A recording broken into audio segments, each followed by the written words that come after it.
अस्सलाम वालेकुम व्यूअर्स, मैं हूं शाकिर सोलंकी। व्यूअर्स, आज आखिरकार जॉइंट सेशन जो है पार्लियामेंट का मुश्तरका इजलास की कार्रवाई हुई और वज़ीर आज़म इमरान खान आए। अपोजिशन की ये डिमांड थी कि वज़ीर आज़म आए और वज़ीर आज़म ने ख़िताब भी किया, शहबाज शरीफ ने ख़िताब किया और उनका ख़िताब भी वज़ीर आज़म ने सुना, जिस तरह मैं पहले वीडियो में बता चुका हूँ। तफसीलात रज़ाक खट्टी साहब हमारे साथ मौजूद हैं। खट्टी साहब, अगर वज़ीर आज़म ने आना ही था तो ये 11 बजे से 4 साढ़े 4 बजे तक टाइम ज़ाया करने की क्या ज़रूरत थी? पहले ही आ जाते और सुबह से ही ये पॉलिसी बयान दे देते। बहुत शुक्रिया। वो हमेशा ऐसे ही करते हैं, कोई नई बात तो है नहीं। उनके वो जो ज़ामिन होते हैं वो दरमियान में आते हैं, वो ज़रा उनके लिए परेशानी पैदा होती है। लेकिन आज ये हुआ कि कम से कम एक राह हमवार हुई ना, वज़ीर आज़म के आने की राह हमवार हुई। और दूसरा ये हुआ लेकिन गुस्से में चले गए। लेकिन ये कि ये कमिटमेंट थी कि वो लीडर ऑफ अपोजिशन की बात सुनेंगे, फिर उसका उन्होंने जवाब भी दिया। हाँ। और उसके बाद वो चले गए। लेकिन आज जो सबसे अहम बात थी मुझे जो महसूस हुई वो ये थी कि इन पूरे 11 माह के अंदर शहबाज शरीफ ने पहली बार बड़ी जो है वो डिटेल में तकरीर की, और वो फॉरेन पॉलिसीज़ के हवाले से।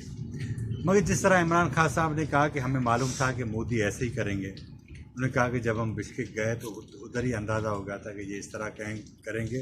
लेकिन बकौल उनके कि उनका ख्याल था कि थोड़ी देर लगाएंगे, लेकिन उन्होंने थोड़ा जल्दी कर दिया।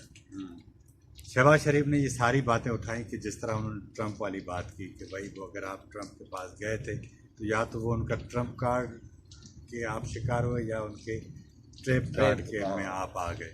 तो मेरा ख्याल है कि ठीक रही चीज़ें और काफ़ी बेहतर भी रहीं। लेकिन इसमें जो अहम इशू था वो ये था, क्योंकि जब आप हुकूमतों में होते हैं तो इसी तरह ही बोला जाता है जिस तरह आज वज़ीर आज़म ने बात की, इमरान खान ने, और जब आप अपोजिशन में होते हैं तो इसी तरह ही बात होती है जिस तरह शहबाज शरीफ ने कही। तो क्योंकि आपको याद होगा कि जब मियाँ नवाज शरीफ वज़ीर आज़म थे तो हम यहाँ देखते रहे और उनकी भी कोशिश ये रही कि भारत के दरमियान अगर कश्मीर के मामला हल भी नहीं होते लेकिन कम से कम तिजारत शुरू हो। इस सिलसिले में कोशिशें भी हुई, लेकिन जो है वो पाकिस्तान की जो हमारी इस्टेब्लिशमेंट है वो इनके इस पॉलिसीज़ की जो है वो हामी नहीं थी। नतीजे में मामला आगे नहीं बढ़ सके। हमने यही देखा आज जिस तरह अपोजिशन मोदी का जो यार है गद्दार के नारे मारती रही, लेकिन यही मोदी मियाँ नवाज शरीफ के घर बगैर किसी वीज़ा के एक जहाज़ भरकर आए थे, लाहौर में उतरे थे और उनकी जो घर शादी थी उसमें शरीक हुए।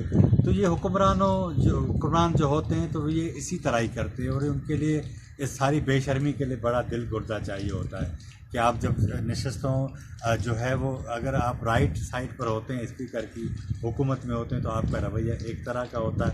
अच्छा, उस रवैये के लिए आपके पास दलाइल भी होते हैं, लेकिन जब आप लेफ़्ट साइड पर चले जाते हैं ऐवान की उस तरफ, उसके बाद आपके पास जो है वो रवैया दूसरा होता है, लेकिन उसके हक़ में बोलने के लिए भी आपके पास दलाइल होते हैं। तो ये बड़े चालाक किस्म के लोग होते हैं, और उसमें हमने क्योंकि सबको करीब से देखा है, तो जिस तरह आज इमरान खान बातें कर रहे थे, आपको याद होगा कि यही इमरान खान जब उस तरफ होते थे तो वही बातें करते थे जो आज शहबाज शरीफ कर रहे हैं। तो ये सारी सूरत है। लेकिन मेरा ख्याल है कि आज 4.5 घंटे के तातुल के बाद कम से कम मुश्तरका इजलास चला।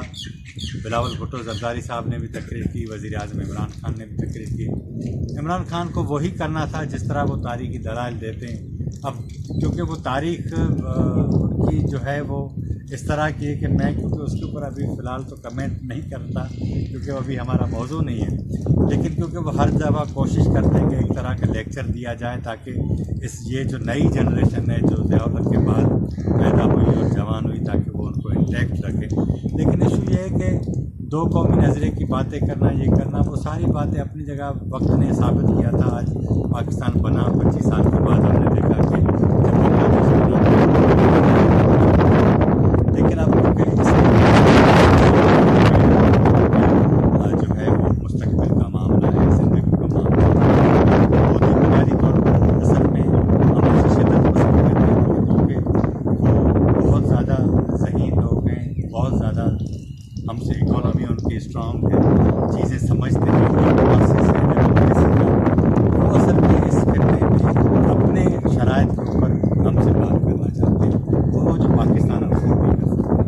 यही सबब है कि पाकिस्तान को चाहिए कि चाइना को इन्वॉल्व करें, सऊदी अरब को इन्वॉल्व करें, या दीगर उनके जो दोस्त हैं रशिया को इन्वॉल्व करें। आप तजावीज़ दे रहे हैं शहबाज शरीफ ने जो तकरीर की उनकी क्या तजावीज़ है?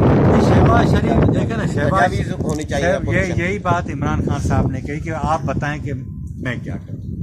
आप तो ये कह रहे हैं कि मैं हमला कर दूं, जिस तरह इमरान खान ने कहा, शहबाज शरीफ साहब ने कहा कि हम जो है वो मोदी के हाथ काट देंगे लेकिन कश्मीर को काट अपोजिशन में तो इस तरह की तो बातें मतलब ये होती कि हैं। नहीं, लेकिन ये कि एक संजीदा किस्म का जब मुश्तरका इजलास आप कर रहे होते हैं तो आपको वो तजावीज़ देनी चाहिए जो पार्लियामेंट को सूट करती है, जो काबिल अमल हो, काबिल अमल हो।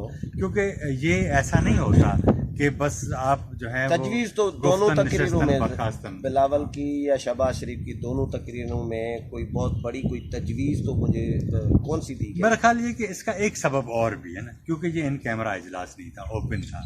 आप जब दुनिया भर में सारी चीज़ें आपकी लाइव जा रही होती तो वो बहुत सारी चीज़ें आप बता भी नहीं सकते जो आपको पसंद। एटम बम तो चलाना नहीं है, जाहिर है कोई तजावीज़ ही है ना कि मसले को किस तरह इसको भारत को किस तरह रोका जा सकता है। इमरान खान साहब ने आज अपनी तकरीर में कहा और प्रैक्टिकल वो करते हुए रहे, उन्होंने कहा कि हम 2 कदम बढ़ाएंगे अगर भारत 1 कदम बढ़ाए। पाकिस्तान ने बहुत सारी कोशिश की, लेकिन मोदी का जो रवैया, हम समझ रहे थे कि शायद इंतखाबात के बाद वो तब्दील हो जाएगा, लेकिन ऐसा हुआ नहीं। इमरान खान ने जो कहा था मोदी के इलेक्शन कैंपेन के दौरान कि मोदी अगर जीत गया तो मसले कश्मीर के हल में मदद मिलेगी, हाँ सबको ये मिसकैलकुलेशन थी। मेरे ख्याल मिसकैलकुलेशन नहीं थी, लेकिन ये कि वो पूरा जो इदराक होता है ना वो नहीं हो सका। वो इसलिए नहीं हो सका, जिस तरह मैंने आपको कहा कि जो इंडियन इकोनॉमी है वो बहुत ज़्यादा स्ट्रांग हो गई हमारे इकोनॉमी के वजह से। हम क्योंकि बहुत सारे मामलात में फंसे हुए हैं, अफगान बॉर्डर के हिसाब से फंसे हुए हैं, ईरान के साथ हमारे ताल्लुकात तो ठीक है लेकिन इतने भी अच्छे नहीं हैं, चाइना के साथ हमारे मामलात अब जो है वो काफ़ी जो है वो अच्छे नहीं रहे। तो इस सारी सूरत हाल में आप क्योंकि वो अमेरिकन कैंप को छोड़ना भी नहीं चाहते और वहाँ से कुछ हासिल भी करना चाहते हैं।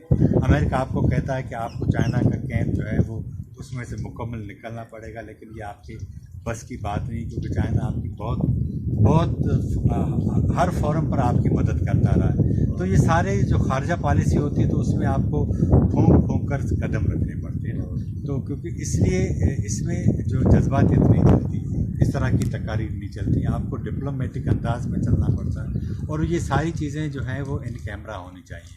मेरा ख्याल है कि ये तकारीर हुई हैं, लेकिन हुकूमत को चाहिए कि इन सारे लोगों को एक बार, तमाम लीडर, सियासी क़यादत को एक जगह बिठाएं, जो आपकी मिलिट्री इस्टेब्लिशमेंट है उस क़यादत को बिठाएं, ताकि ये जो 10-15 लोग हैं बैठें और वो थिंक टैंक भी आप उनको बिठाएं कि इस मसले का हल किस तरह निकाला जाए, हम दुनिया में लॉबिंग किस तरह करें। अच्छा खत्री साहब ये फरमाएं कि आज एक चीज़ तो बहुत अच्छी हुई है कि चलें 4 घंटे इजलास डिले हुआ, लेकिन वज़ीर ख़ारजा की बजाय वज़ीर आज़म खुद आए, पॉलिसी बयान दिया और उस पर वज़ीर आज़म की तकरीर के दौरान हंगामा नहीं हुआ। जिस तरह वज़ीर आज़म खुद कौम को उसे खिताब में कहा था कि मैं पार्लियामेंट जाता हूँ तो ये शोर शराबा करते हैं, इसलिए पार्लियामेंट नहीं जाता।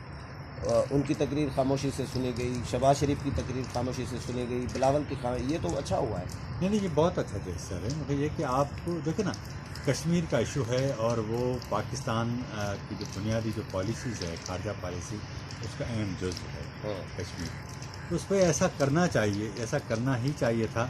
और उसका शिकवा वज़ीर आज़म ने अपनी तकरीर के आगाज़ में किया कि आज का दिन इंतहाई अहमियत का हामिल था और जॉइंट सेशन शुरू हुआ तो उसके ऊपर अपोजिशन ने हंगामा कर दिया। लेकिन उसके बाद चंद जुमलों के बाद जो है वो वज़ीर आज़म अपने ट्रैक पे आया तो अपोजिशन भी खामोश हो गई। अपोजिशन ने एक प्लान तो ये किया था कि आते ही आसिफ जरदारी साहब आए तो तालियां बजना शुरू हो गई, तो वज़ीर आज़म जिसको बारिश तेज़ हो गई है। तो मेरे ख्याल आप इसको शायद वाइंड अप कर लें तो बाद में फिर दूसरे चलें। बहुत शुक्रिया खट्टी साहब। व्यूअर्स, खट्टी साहब की राय आपने सुनी और इस वक्त बारिश, हम क्योंकि पार्लियामेंट हाउस की छत पर खड़े हैं, पीछे आपको मेरे अकब में ऐवान सदर नज़र आ रहा है और मरगला की पहाड़ियाँ भी नज़र आ रही हैं। तो यहाँ पर मौसम भी बहुत अच्छा हो गया है, अभी इस वक्त बारिश शुरू हुई है। लेकिन हम बात कर रहे थे, प्रोग्राम को वाइंड अप करते हैं, बात कर रहे थे पार्लियामेंट की। तो आज पार्लियामेंट के मुश्तरका इजलास में 3 तकारीर हुई हैं। वज़ीर आज़म ने तकरीर की और उनकी इतनी लंबी चौड़ी तकरीर तो नहीं थी, लेकिन पॉलिसी बयान था। शहबाज शरीफ ने उनका जवाब दिया और वज़ीर आज़म ने जब कहा कि इनको पार्लियामेंट के जॉइंट सेशन का अंदाज़ा नहीं है कि ये कितना अहम है, समझ नहीं है, जिस पर शहबाज शरीफ ने जवाब दिया वज़ीर आज़म को कि अगर हमें पार्लियामेंट के जॉइंट सेशन की अहमियत का अंदाज़ा न होता तो हम तो सुबह 11 बजे से बैठे हुए हैं, आप तो अभी आए हैं 4 बजे, तो अहमियत का अंदाज़ा आपको नहीं है या हमें नहीं है। तो इस तरह फिर वज़ीर आज़म ने जवाब भी दिया शहबाज शरीफ का। और जॉइंट सेशन आज के लिए बुलाया गया था 1 दिन के लिए, लेकिन 4 घंटे ज़ाया हुए हैं, तो अब ये कल तक चला गया है। और कल इम्कानात हैं कि भारत के ख़िलाफ़ जो करारदाद है मुत्तफ़क़ा तौर पर वो मंजूर कराई जाएगी।